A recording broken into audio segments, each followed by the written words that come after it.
ওই বাচ্চা, ওই বাচ্চা, তুমি এই মোবাইলটা আনছো কোথা থেকে? এই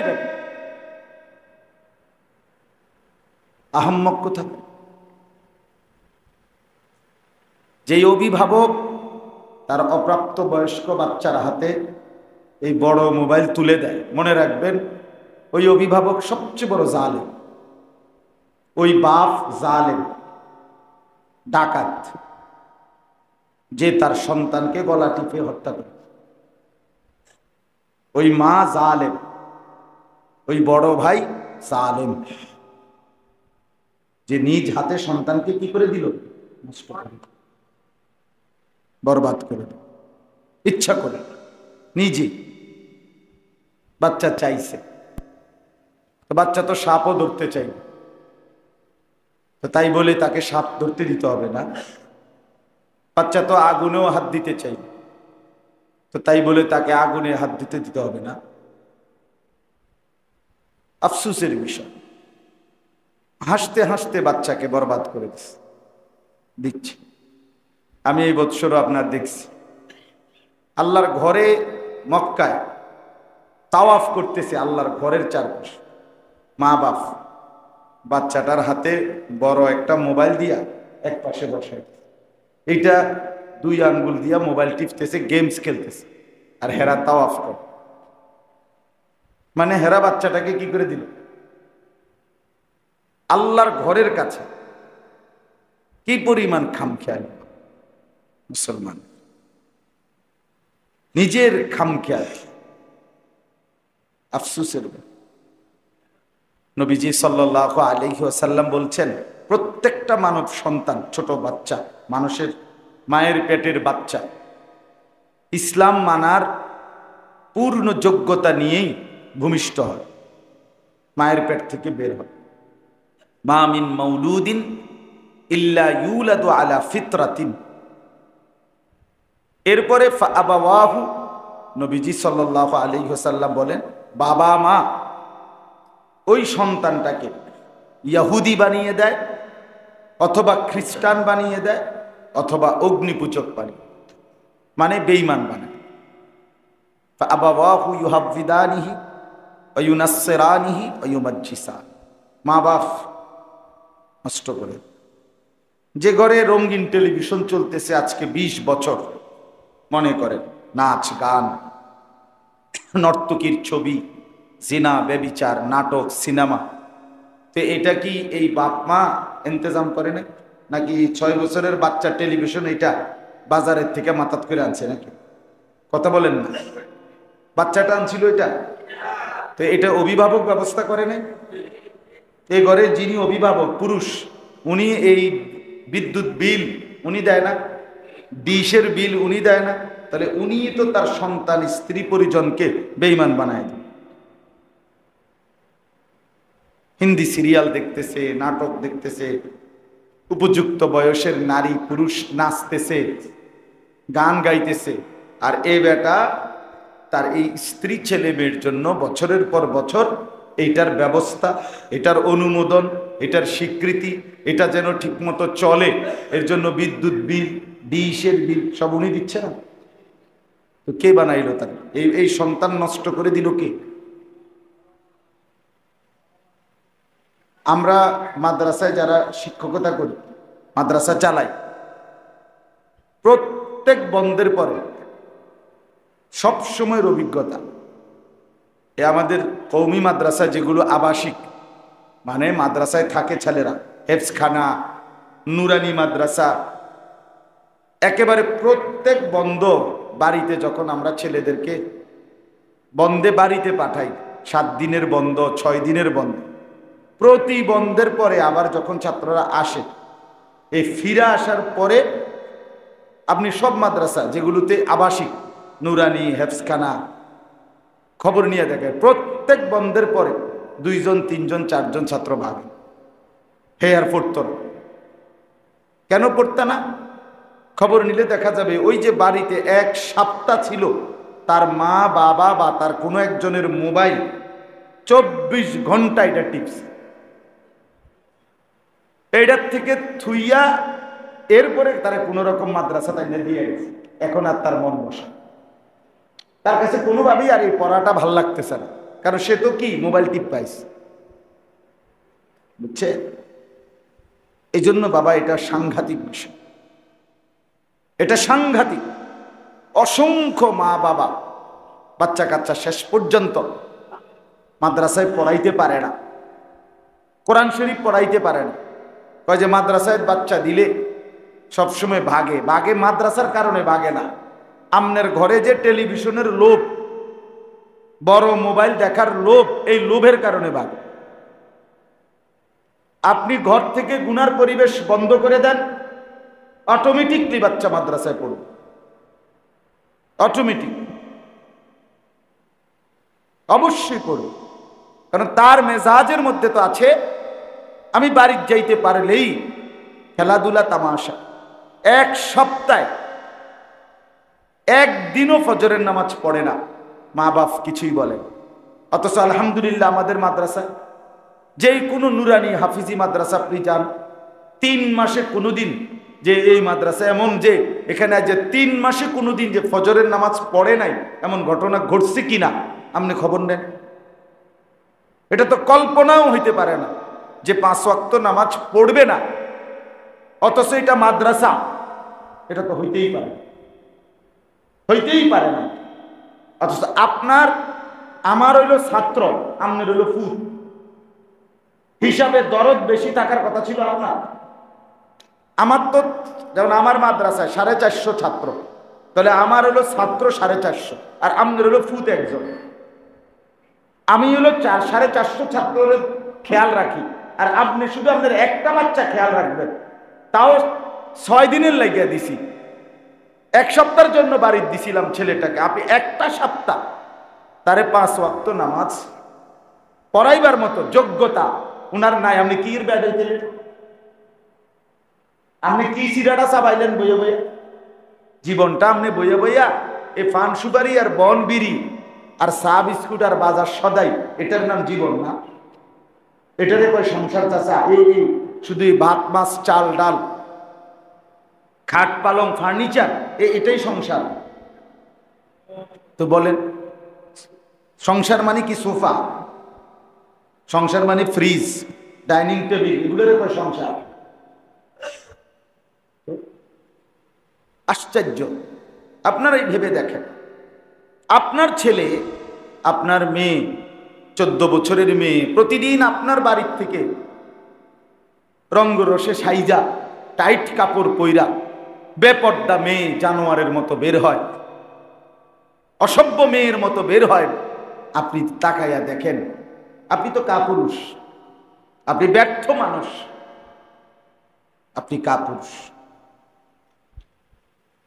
আপনি ব্যর্থ লোক। আপনি পৃথিবীতে আসার কোনো উদ্দেশ্যই বুঝলেন না, জীবনের কোনো মানেই বুঝলেন না, সংসারের কাজ কি সেটাও জানলেন না। সংসারের কাজ হাদিস শোনেন চাচা ভাইয়া সবাই শোনেন। রাসূলুল্লাহ সাল্লাল্লাহু আলাইহি সাল্লাম বলেন 3 শ্রেণীর মানুষের জন্য জান্নাত হারাম। কি হারাম? জান্নাত হারাম। সালাসাতুন হারামাল্লাহু আলাইহিমুল জান্নাহ, 3 শ্রেণীর মানুষের জন্য আল্লাহ তাআলা জান্নাত হারাম করে দিয়েছে। 1 মুদমিনু খামরিন, মদখোর, নেশা করে যে নেশা, মদখোর, গাঁজাখোর, ফুট্টাখোর, বাবাখোর, ডাইলখোর, ইয়াবাখোর, হারামখোর, এই যে মদ খায় যে নেশা করে, আছে না? নেশা করে অসংখ্য মুসলমানের সন্তান নেশা করে, গ্রামে গ্রামে এখন, পাড়ায় পাড়ায়। এবং যে নেশা করে মনে রাখবেন সে ব্যভিচারী, যে নেশা করে সে জেনা করে। নেশার অপর পিঠে জেনা, এটা একটা গুরুত্বপূর্ণ বিষয়। রাসূলুল্লাহ সাল্লাল্লাহু আলাইহি ওয়াসাল্লাম বলেছেন যে নেশা করে সে ধীরে ধীরে জিনাতে লিপ্ত, এটার সাথে সম্পৃক্ত। এবং জঘন্য কথা হইল নবীজি সাল্লাল্লাহু আলাইহি ওয়াসাল্লাম বলেন যে নেশা করে সে আপন আত্মীয়র উপরে জিনা ব্যভিচারে লিপ্ত, তার দ্বারা আপনজন নির্যাতিত। আপন, চাচাতো বোন, খালাতো বোন, মামাতো বোন, ফুফাতো বোন, চাচি, মামি, ফুফি, খালা, এমন মানুষ। হাদিস এটা। কি জঘন্য কথা, চিন্তা করে দেখেন কেমন ভয়ানক কথা। এক নাম্বার হলো মদখোর, নেশাখোর। 2 নাম্বার হলো আকুল ওয়ালিদাইন, পিতামাতার অবাধ্য সন্তান। মা বাপকে যে কষ্ট দেয়, মা বাবার অবাধ্য যে সন্তান, তার জন্য জান্নাত হারাম। বউরে খুশি করলা জীবন ভর, মারে ছেড়ে দিলা, বাপরে ছেড়ে, আচ্ছা হ্যাঁ বাতে না খাইতেছ, খাও। পাঙ্গাসার তেলাপিয়া, এই তো ঠিক আছে, খাও। রঙের গুড্ডি উড়াও, ফুর্তি করো। হাসরের ময়দানে দাঁড়াইবা, আর ফেরেশতা একটা লাথি দিয়া জাহান্নামে ফেলে দিবে। একটা লাথি। জাহান্নামীকে স্বাভাবিকভাবে হাঁটাইয়া নেওয়া হবে না, লাথি দিয়া নেওয়া। এটাই কোরআন। কোন জাহান্নামীকে ভদ্রচিত ভাবে হাঁটাইয়া জাহান্নামের দিকে নেওয়া হবে না, লাথি দিবে, ফুটবলের মতো ত্রাম ত্রাম লাথি। যেই কোনো জাহান্নামীকে, এটাই কোরআনে, লাথি দিয়া দিয়া জাহান্নামে ফেলে। আল্লাহ আমাদেরকে মাফ করে দেন। তাইলে আকুল ওয়ালিদাইন, পিতামাতার অবাধ্য সন্তান। আর 3 নম্বরে, এটা বলার জন্য আমি বলছি হাদিসটা, আপনাদের সাথে আমাদের সাথে মিলা। এইটা 3 নম্বরটা, ওয়াদাইয়ুস আল্লাযী ইউকিররু আহলাহু আল খুবুস। এই 3 নম্বর। এটা নবীজি সাল্লাল্লাহু আলাইহি সাল্লাম বলেন, এবং দাইয়ুসের জন্য জান্নাত হারাম। দাইয়ুসকে নবীজি নিজে বলছেন, ওই পুরুষ যে তার পরিবার, স্ত্রী, সন্তানের জন্য নাজায়েজ, হারাম, অশ্লীলতা, বেহায়াপনাকে মেনে নিচ্ছে। খোদা কসম, রাসূলুল্লাহ সাল্লাল্লাহু আলাইহি সাল্লাম বলেন তার জন্য জান্নাত হারাম। বুঝছেননি চাচা? বুঝছেন ভাইয়া? তার জন্য জান্নাত হারাম। তাহলে আজকে 20 বছর যে আমনের ঘরে রঙিন টেলিভিশন চলতেছে, আমনের বেডি, আমনের জি, আমনের ফুটেজে নাচ গান, নর্তকীর ছবি, হিন্দি সিরিয়াল, সিনেমা, নাটক দেখে, আপনি বুঝেন না এটা? কি বলেন? আপনি এটা স্বীকৃতি দিচ্ছেন না, আপনি মেনে নিচ্ছেন না। আপনি যদি বলেন আমি কিতা করবো, আপনি কিতা করবেন মানে আপনি বন দিয়ে ভিজে গিয়ে চা খাবেন, কিতা করবেন মানে? হ্যাঁ, ওটা আলাপ করে, ওটা কি করবো, আমি কিতা করবো, আপনি কিনবেন মানে মানে বুটপুরি খাবেন আর কি, বইয়ে বইয়ে, এরপরে চা খাবেন, এরপরে বিড়ি খাবেন বইয়ে বইয়ে। আপনার কাম হইল, আপনারে খোদায় হায়াত দিছে, লাস্ট শেষ বয়সটা দিছে বিড়ি আর বন খাইতেন, এই জন্যই দিছিল হায়াত। চা দোকানে বসে বসে আড্ডা দিতেন, টেলিভিশনে নাচ গান দেখতেন, আর ফালতু গল্প আর ফালতু গপগুজবের মজলিসে বসে থাকতেন। এই জন্য হায়াত দিছিল আল্লাহ, এই রাত এই জন্য, এই দিন এই জন্য। বলেন আমার বাপ, এই জন্য বুঝতে শেখেন। এই আপনাদেরকে বললাম, ভাবতে শেখেন, ভাবতে শেখেন। কি ছিল আপনার দায়িত্ব? আপনি মুসলমান, আপনি বুঝেন না বলে এড়াইয়া গেলে চলবে না, আপনি সব বুঝেন। আপনি বুঝেন না মানে একেবারে সরু সরিয়াও যে লিখতে জানে না সেও সব বুঝে। কি বুঝেন? একজন মূর্খ যে লিখতে জানে না, উনি রাতের দিন কয়, বলেন চাচা, কথা বলেন না কেন? উনি বেডারে বেডি কয়, তো হেবড়া বোঝে না কি? উনি ফাঙ্গাস মাছরে তেলাপিয়া মাছ কয়, তো তুমি কি বুঝে না? উনি গরুর গুস্তরে মুরগের গুস্ত কয়, তো তুমি কি বুঝছে নাকি? আপনি কোন একটা লোক বলেন যে আপনি কিতা বোঝেন না? একজন আপনি সরু সরে লিখতে পারেন না, এটা না বুঝলাম, বুঝেন না কিতা? হুজুর কর না, বুঝে নাকি? জিজ্ঞানাম না। ও চাচা বলেন কি বুঝেন না? দুনিয়া কোনটা বুঝেন নাই? কি রাত বুঝেন না, না দিন বুঝেন নাই, না বেড়া বুঝেন নাই, না বেড়ি বুঝেন নাই, না হাসি বুঝেন নাই, না কান্না বুঝেন নাই, না রোদ বুঝেন নাই, না বৃষ্টি বুঝেন নাই? কি বুঝেন নাই বলেন? আপনি সব বুঝেন, আপনি শিয়ানা। আপনি সবই জানেন, আপনি বিএসও বোঝেন, সিএসও বোঝেন, আরএসও বোঝেন। আপনি টিহা কেমনে মিলাইতে হয়, কিস্তি কেমনে লইতে হয়, সুদ কেমনে লইতে হয়, কত লাখে কত আই, এটি আপনি বুঝেন না। হ্যাঁ, পাটপাড়ির সব বুঝেন, দুনিয়ার সব বুঝেন, ধোকার সব বুঝেন, রোজগারের সব বুঝেন, কিন্তু আখেরাতের কথা বললে বুঝি না। এগুলো বললে হাসরের ময়দানে টিকবেন তো? কবরে টিকবেন তো? তো হাসরের ময়দানে হুজুরের কাছে, আমার কাছে তো আমারে আমনে অমুকেরে তমুকেরে 900 একটা বুঝ দিয়া হুজুরে না পার পাইলেন। আখেরাত বলেন না চাচা, আখেরাত, আখেরাত কি ইমাম সাহেবের কাছে? তো ইমাম সাহেবের বুঝ দিয়া লাভ কি? ইমাম সাহেব নইলে মনে করেন আপনার লগে ফাইললো না আর কি, কুলাইলো না, আমনের দাফটের লগে টাকার জোরে ইমাম সাহেব কুলাইছে না আর কি, তো কিছে এরপরে? এখানে তো শেষ না মুআমালা। ইমাম সাহেবের লগে তো আপনার হিসাব কিতাব না, আখেরাত, আখেরাত খবর হিসাব দিতে হবে বাস। এখানে হিসাব কিতাব হইলে তো হইতো। এজন্য দয়া করে খামখেয়ালি করা যাবে না, খামখেয়ালি করা যাবে। একজন মুসলমানের কমপক্ষে নিজের এবং নিজের স্ত্রী সন্তান, আমার পরিবার যে কয়জন, মানে যে কয়জন আমার পরিবার, আমার স্ত্রী, আমার 4টা ছেলে মেয়ে, আমি আমার কথা বলতেছি, আমি একজন, তাহলে 6 জন।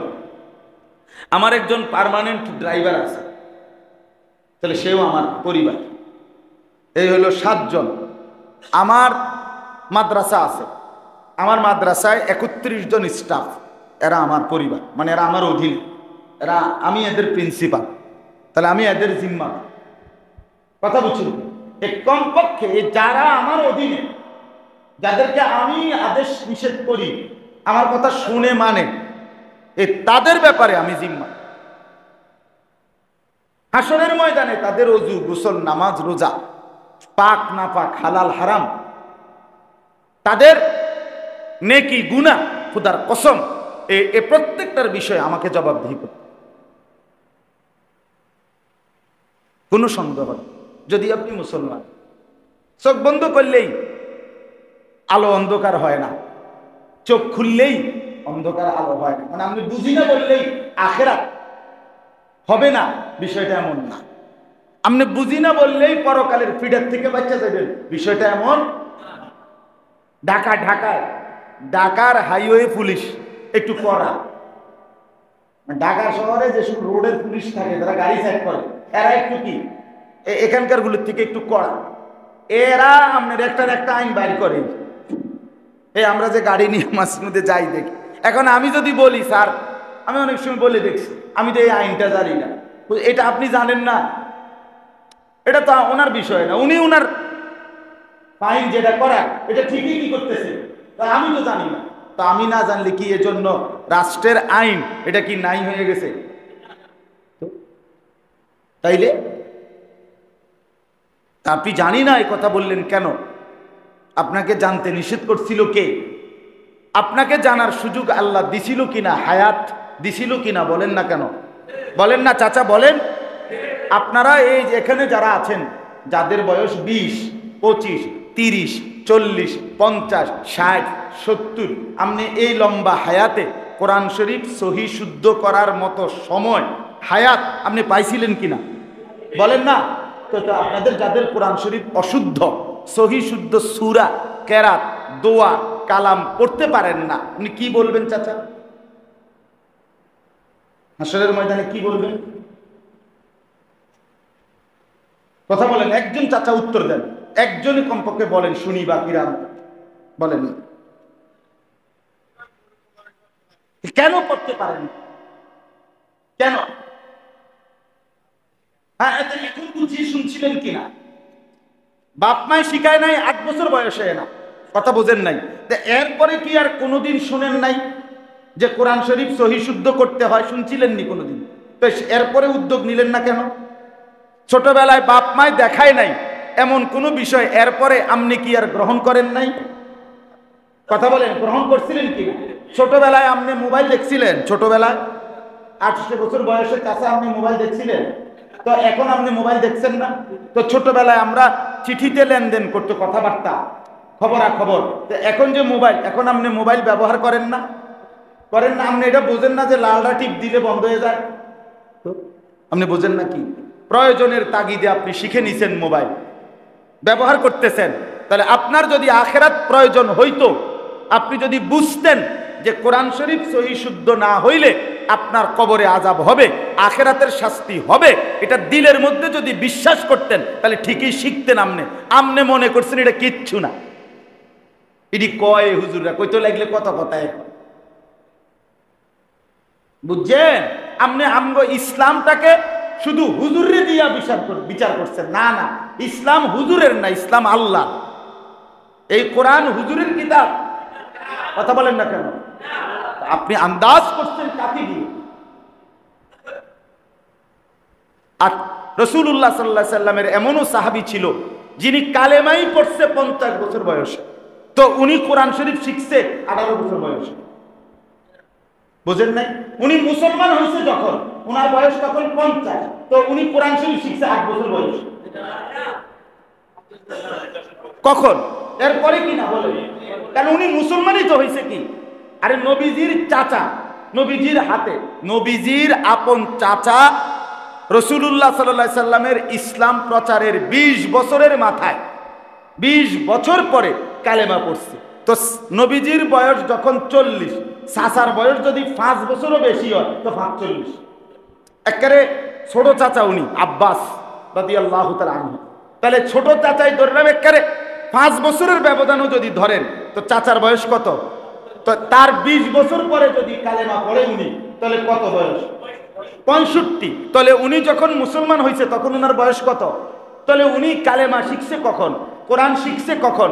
নামাজ শিখছে কখন? দিন শিখছে কখন? ছোট থাকতে। তা আপনি শিখবেন না কেন বলেন? আপনি শিখবেন না কেন চাচা? আপনাকে আল্লাহ হায়াত দিছিলেন শেষ বয়সটা শুধু এই বন বিস্কুট খাওয়ানোর লেগা, খামখেয়ালি করার জন্য। তো আপনি 3 ফুট বিদেশ পাঠাইয়া 3 মেয়ে বিয়ে দিয়া আপনি অন শুধু চা দোয়ানে গপ মারবেন আর লম্বা লম্বা সল্লোক কইবেন, এই জন্য? হ্যাঁ, এই জন্য হায়াত? আহা, কেমনে বললে বুঝবেন? কিভাবে বললে বুঝবেন? কিভাবে বললে বুঝবেন? একটা 6 বছরের বাচ্চা, 7 বছরের বাচ্চা নুরানিতে পড়ে। আপনাদের যে কারো বাচ্চা নাতি নুরানি মাদ্রাসায় পড়ছে, আপনি তারে জিগাইয়েন নামাজ ভঙ্গের কারণ 19টি। এর মধ্যে 1 নাম্বার কারণ হলো নামাজে অশুদ্ধ কোরআন পড়া। যার সূরা কেরাত অশুদ্ধ তার নামাজ হয় না, হয় না, হয় না, দন্তান্নায় কান্না হয় না। 100 বছর না, 1000 বছরও যদি সেজদা দেন, কাবা শরীফের ভিতরে বা ছাদেও যদি আপনি নামাজ পড়েন, আপনার নামাজ হয় না। তো আপনি ছোটবেলায় পড়েন নাই, আব্বাই শিখায় নাই, ছোট থাকতে বুঝি নাই। কোরআন শিখা কি শুধু ছোটবেলায় বাচ্চার জন্য ফরজ? কথা বলেন না কেন? এই কোরআন নাজিল হয়েছে বাচ্চাদের জন্য শুধু। তাই যার যখন অনুভূতি আসবে, যে যখন শুনবে, যে যখনই বুঝবে, তাকে তখনই উদ্যোগ নিতে হবে, তাকে তখনই শিখতে হবে। শিকার মধ্যে থাকলে যদি কমতি হয় আল্লাহ মাফ করবে, কিন্তু কোনো পাত্তাই দিলাম না, কথাটা গুরুত্বই দিলাম না, এটারে কোনো বিষয়ই মনে করলাম না, তাইলে কিন্তু ফিডা হবে সাংঘাতিক ফিডা। আপনি তো কথাটারে কি দিছেন না, পাত্তাই দিছেন না, মানে এটারে কোনো বিষয়ই মনে করছে। আরো মারতো না চাই, আরো মারতো। আল্লাহ ভরসা, আল্লাহ ভরসা। অনেক লোক আছে দেখবেন, বয়স্ক মানুষ কথায় কথায় বলে আও আল্লাহ ভরসা, মারতো না চাই, আল্লাহ ভরসা। কি আল্লাহ ভরসা? আপনি আমার এখানে বলেন, আলেম ওলামা আছে, আপনারা বলেন আল্লাহ ভরসা মানে কি? আল্লাহ বলছে আপনারে যে বান্দা তুমি ভুল করতে থাকো, আমি ভরসা, এটাই তো না? কথা বল না চাচা, এমন কোন কথা শুনছেন আপনারা কোনোদিন? এটা কোরআনের এমন আছে কোথাও? নবীজি বলছে কোথাও? একজন হুজুর বলুক। এই কথা যদি কেউ বলতে পারে যে নবীজি বলছে উম্মত তুমি গুনাহ করতে থাকো, তুমি ভুল করতে থাকো, আমি সুপারিশ করবো, আমি ভরসা, এটা নবী বলছে তো চাচা? যদি কেউ প্রমাণ করতে পারে আমি কানে ধরে বট্টি লাগাবো। তো বলে আমরা কি কেমনে আপনি করেন আল্লাহ ভরসা? কি বললেন এটা? দিন কেন অবহেলা করলেন? কেন নামাজ সুন্দর করতে পারলেন না? কেন অজু ঠিক করতে পারলেন না? সময় পান নাই, হায়াত পান নাই? আল্লাহ জিজ্ঞেস করবে, বান্দা প্রতি সেকেন্ড আমার, প্রতি ঘন্টা আমার, প্রতিটা মিনিট আমার, আমার প্রতিটা দিন আমার, সপ্তাহ মাস বছরগুলো কার? বলেন না কার? এই রাত বদলায় কে? দিন আনে কে? তো তার দেওয়া সময় তার জন্য খরচ করলেন না? বলে হুয়াল্লাযী জাআলাল লাইলা ওয়ান নাহারা খিলফাতান, আল্লাহ বলেন তিনি আল্লাহই পর্যায়ক্রমে রাত এবং দিন বানিয়ে থাকেন। আল্লাহই বানান। ইউকাল্লিবুল্লাহুল লাইলা ওয়ান নাহার, কোরআনের আয়াত। আল্লাহ বলেন আমি আল্লাহই রাত্র এবং দিন পরিবর্তন করে থাকি। আল্লাহ কোরআনে বলছেন, হে আমার বান্দা শোনো তুমি, কুল আরাআইতুম ইন জাআলাল্লাহু আলাইকুমুল লাইলা সারমাদান ইলা ইয়াউমিল কিয়ামা মান ইলাহুন গায়রুল্লাহ ইয়াতিকুম বিদিয়াইন। এটা কোরআনের আয়াত। আল্লাহ বলে বান্দা বলো তো, আজকের এই রাতটাকে টেনে লম্বা করে আমি যদি কিয়ামত পর্যন্ত রাত বানিয়ে রাখি, বলো তো বান্দা আমি আল্লাহ ছাড়া তোমার আর কে আছে যে আগামীকালকের সকাল আনিয়ে দেবে? বলেন ভাই, বাবা বলেন, চাচা বলেন।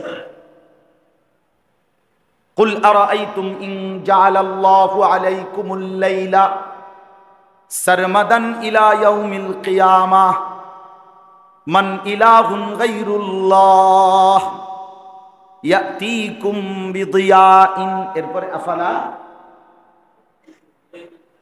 হ্যাঁ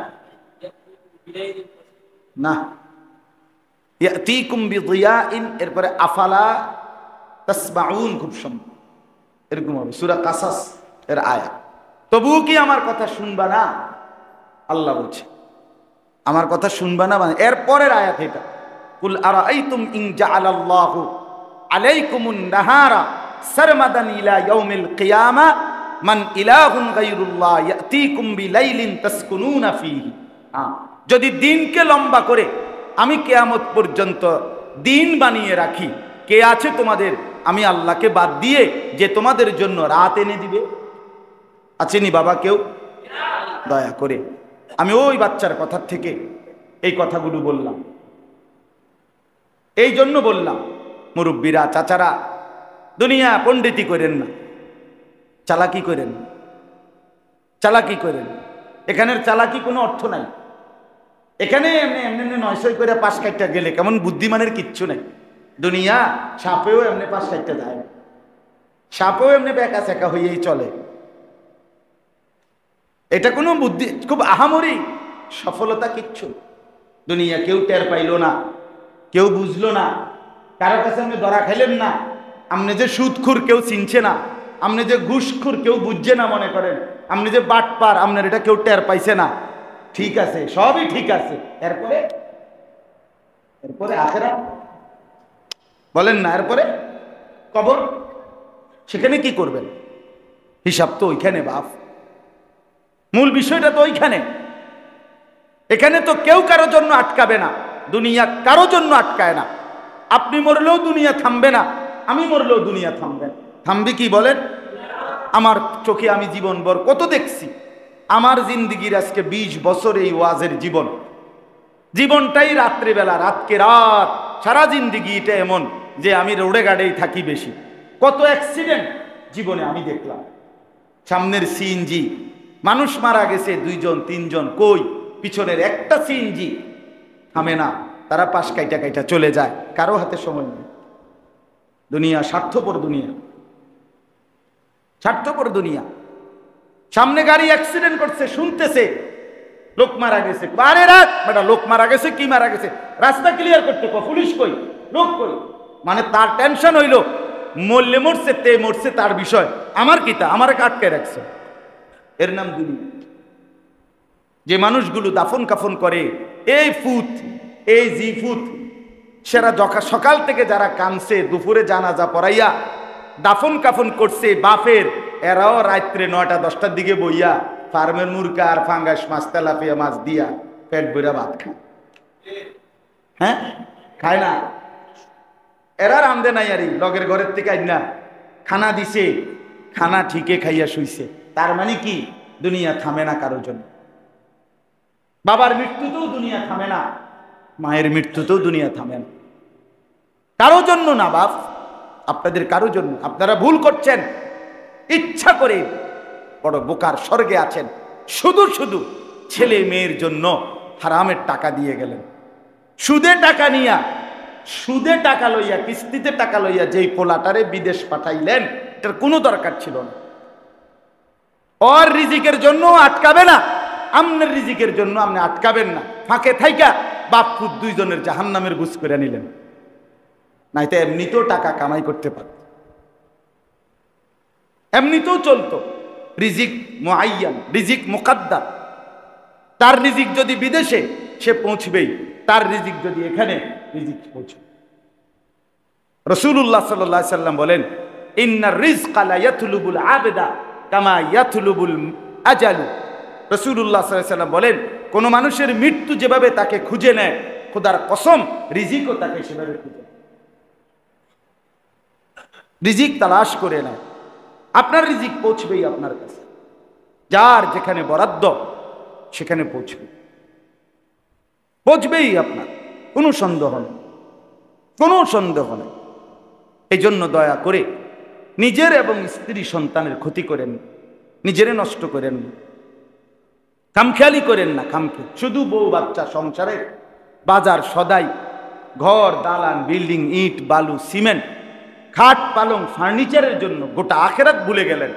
নিজের ওযু, নিজের নামাজ, নিজের রোজা, নিজের হজ, নিজের জাকাত, নিজের কোরবানি কিচ্ছুর খবর। জাকাত ফরজ হয়ে আছে বহু বছর, দেয় না, সংসারের জানে না। হজ ফরজ হয়ে আছে আজ যেমন 10 বছর, কিন্তু হজ করে না। কেন? সংসারে জানে।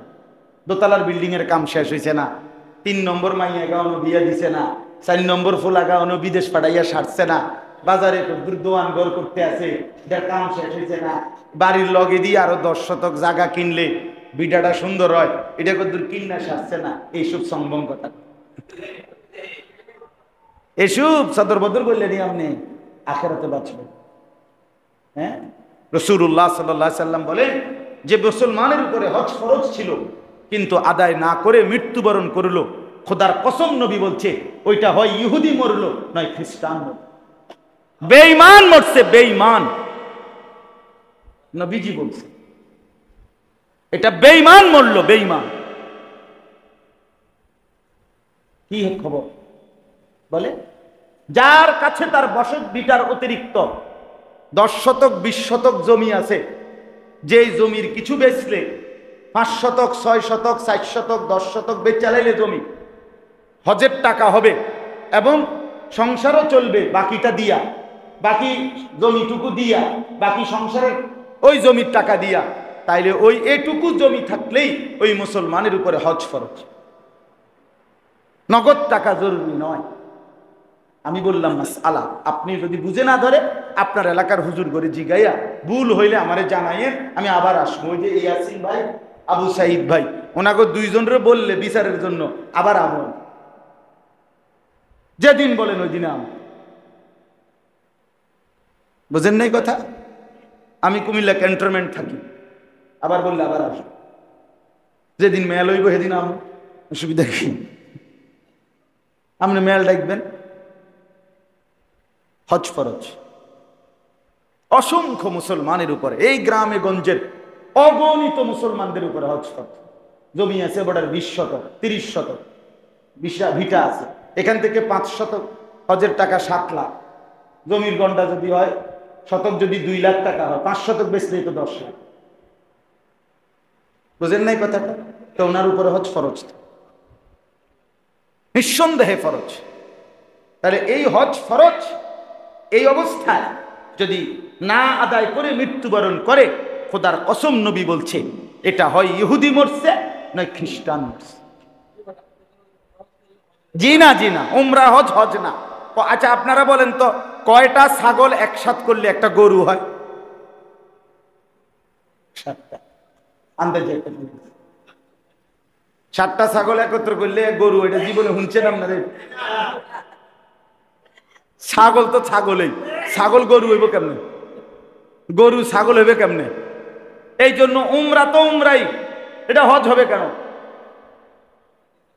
কথা বুঝছেন না? কোনোভাবেই না। উমরা তো সুন্নত, উমরা হলো কি? হজ ফরজ। হজ ফরজ, উমরা তো আলাদা বিষয়। উমরা তো মহব্বতের বিষয়। আল্লাহর ঘর দেখার মহব্বতের জন্য বান্দা আল্লাহর ঘর দেখার জন্য পাগল, নবীর রওজা দেখার জন্য পাগল, এই জন্য মহব্বতের দাবিতে উমরায় যায়। এই তো হজ আপনার কাছে পছন্দ হোক বা না হোক, সম্পদ থাকার কারণে আমার উপরে যেহেতু ফরজ হইছে, এইবার আমার মন না চাইলেও আমার জন্য যাওয়া বাধ্যতামূলক, এটারে কয় হজ। কথা বুঝছেন না আমার কথা? আপনার তো ভাল লাগতেছে না, তবু যাইতে হবে, কারণ এটা তো আপনার উপরে কি ফরজ।